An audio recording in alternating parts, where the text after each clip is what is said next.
शहर का एक व्यस्त चौराहा। रमेश अपने पुराने खटारा रिक्शे को कोने में लगाकर हाँफ रहा है। आज सुबह से सिर्फ 50 रुपए की कमाई हुई है। उसकी पत्नी बीमार है और बच्चे स्कूल की फीस के लिए बैठे हैं। धूप तेज हो रही है और उसे सख्त एक सवारी की तलाश है। एक लग्जरी कार चौराहे पर ब्रेक लगाती है। रमेश फौरन अपनी लेन छोड़कर कार की तरफ बढ़ता है ताकि शायद कोई सवारी मिल जाए। इसी क्षण तेज कदमों की आवाज आती है। इंस्पेक्टर प्रिया शर्मा अपनी साफ सुथरी वर्दी में हेलमेट लगाए हुए अपनी मोटरसाइकिल से उतरती है।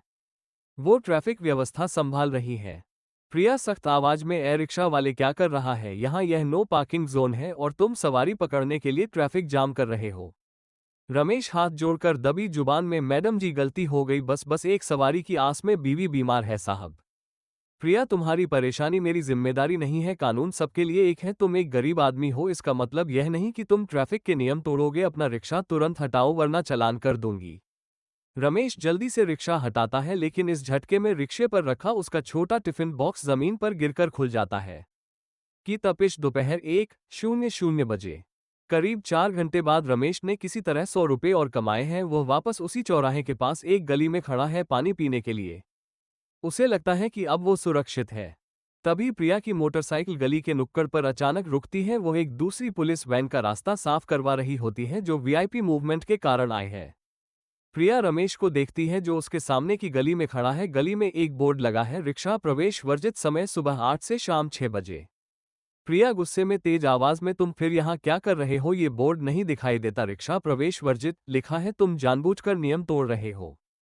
रमेश हताश होकर उसकी आवाज में अब डर के बजाय निराशा है, मैडम कहाँ जाऊं? यह मेरे घर जाने का रास्ता है। मैं बस थोड़ी देर के लिए रुका था पानी पीने के लिए। मैं कहाँ तक कानून मानूं? पूरा शहर मेरे लिए बंद है क्या? प्रिया, नियम तुम्हारे लिए नहीं बदले जाएंगे, अब बहुत हो गया। वो अपने जेब से चालान बुक निकालती है। चालान कटेगा 500 रुपये का चालान। रमेश आंखों में आंसू और गुस्से का मिश्रण, 500 रुपये? मैडम जी, आज मैंने कुल 150 रुपये कमाए हैं। ये तो मेरी 3 दिन की कमाई है। यह अन्याय है। मैं रिक्शा चलाऊं या जुर्माना भरूं? आप सिर्फ अपनी वर्दी की ताकत दिखा रही है। सामने टकराव का क्लाइमैक्स। रमेश का गुस्सा फूट पड़ता है। वो रिक्शे की सीट पर जोर से मुक्का मारता है। रमेश, आप जानती हैं मेरे बच्चे कल से भूखे हैं। मैं चोरी नहीं कर रहा हूँ, मेहनत कर रहा हूँ और आप एक टूटे हुए बोर्ड के लिए मेरा घर उजाड़ने पर तुली हैं। क्या आपके दिल में कोई इंसानियत नहीं है? प्रिया एक पल के लिए थिथकती है। रमेश की आवाज में दर्द इतना सच्चा है कि कुछ लोग रुककर उन्हें देखने लगते हैं। प्रिया अपनी आवाज को संभालते हुए, अपनी आवाज नीचे रखो और मुझे धमकी मत दो। मैं अपनी ड्यूटी कर रही हूँ। तुम नियम तोड़ोगे तो जुर्माना भरना पड़ेगा। अगर आज तुम्हें छोड़ दिया तो कल हर कोई यही करेगा। कानून अपनी जगह है।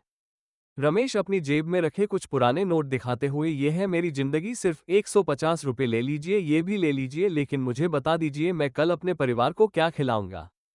भीड़ में से एक बुजुर्ग व्यक्ति आगे आता है। बहन जी जाने दो, उसे मजबूरी में खड़ा है।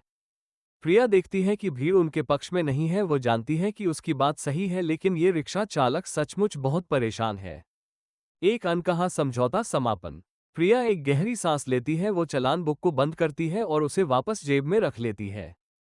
प्रिया शांत पर दृढ़ आवाज में, देखो, मैं तुम्हारा चालान नहीं काट रही हूं। ये चेतावनी है और यह अंतिम बार है।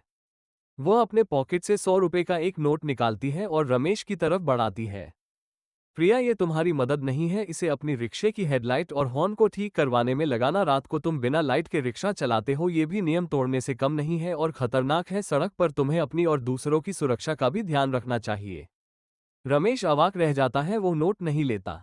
रमेश धीमे से, मैडम जी माफ कर दो, मुझे गुस्सा आ गया था। मैं ठीक करवा लूंगा। प्रिया, मुझे माफी नहीं, नियम का पालन चाहिए। और हाँ, अगर अगली बार तुम किसी नो पार्किंग में मिले तो न चालान कटेगा न चेतावनी मिलेगी, सीधे रिक्शा जब्त होगा, समझ गए? रमेश सिर झुकाकर, जी मैडम जी, समझ गया। प्रिया अपनी मोटरसाइकिल पर बैठती है और इंजन स्टार्ट करती है। वो रमेश को देखती है। रमेश उसे हाथ जोड़ता है, लेकिन इस बार हाथ जोड़ने में डर नहीं बल्कि एक अजीब सी इज्जत है।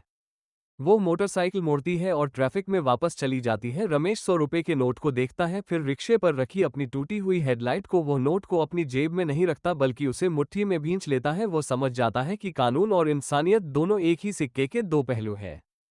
कैमरा रमेश पर जूम करता है जो अपनी आंखें पोंछकर रिक्शे का पैडल मारता है और भीड़ से दूर निकल जाता है। यही समाप्त होता रमेश लगभग 45 वर्षीय, एक मेहनती लेकिन भाग्य का मारा रिक्शा चालक। इंस्पेक्टर प्रिया शर्मा 28 वर्षीय, एक तेज तर्रार और नियमों का सख्ती से पालन करने वाली युवा पुलिस अधिकारी। मेरे चैनल का नाम सुभाष कैथल एआई।